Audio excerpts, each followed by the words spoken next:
A common question I often get is how to wind yarn into a ball.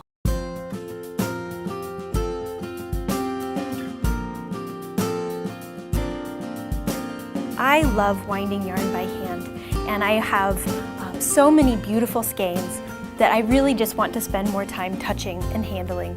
So winding by hand gives you more time to spend with your yarn. So the first thing I'm going to do is lay my open skein of yarn over my knees. You can also put it on a yarn swift or over the back of a chair, but generally my knees work just fine. And it's kind of nice to do something like this without any tools. So you can be stranded at an airport, doesn't matter where you are. So I'm going to start with my yarn in the palm of my hand, and I'm just going to hold it there. And my thumb is going to stand straight up. The goal is to wind the yarn from the bottom right-hand side of my thumb to the upper left-hand side.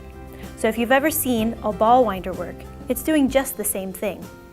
And one of the keys to doing this without having your thumb turn blue because your yarn is too tight, make sure these first few wraps are very loose. And I'm going to rotate it to the left. And still I'm staying very loose. It's going to wrap like that. I can take another couple loops off of my big skein. So now I have some wraps are going this way and some are going that way. I'm going to continue rotating it to the left and winding like this.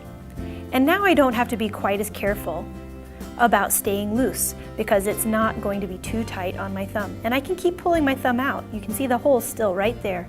I like to tuck this tail now back between my pinky and my ring finger. And it just has to sit right up on top of your thumb. It doesn't have to be pushed all the way down.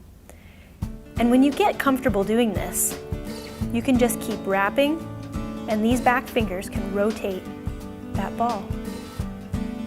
Always winding from the bottom right to upper left, and it kind of becomes a game to see how evenly you can get that wound. And you can make beautiful, beautiful hand wound balls that do justice to your beautiful, beautiful yarns. So we just keep going around and around. So every once in a while I'm going to stop and make sure the skein on my lap is doing just fine. It's starting to get a little bit tangled, but not anything that's unmanageable.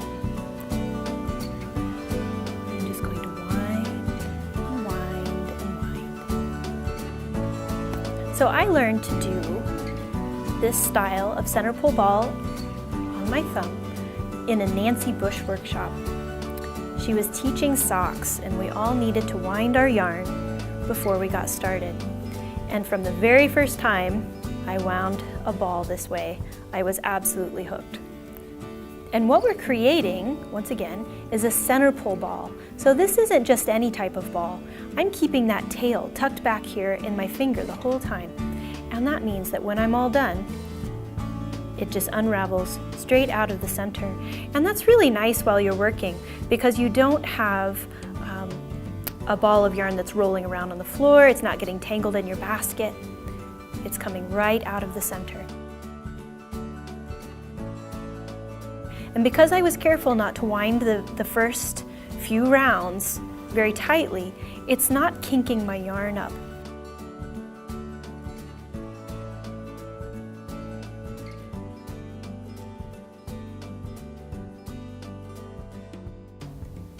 Pull this out just a little bit farther. And again, I'm not putting my thumb all the way up inside of there. That's one of the keys I've found to making this manageable. It's just resting right on my thumb.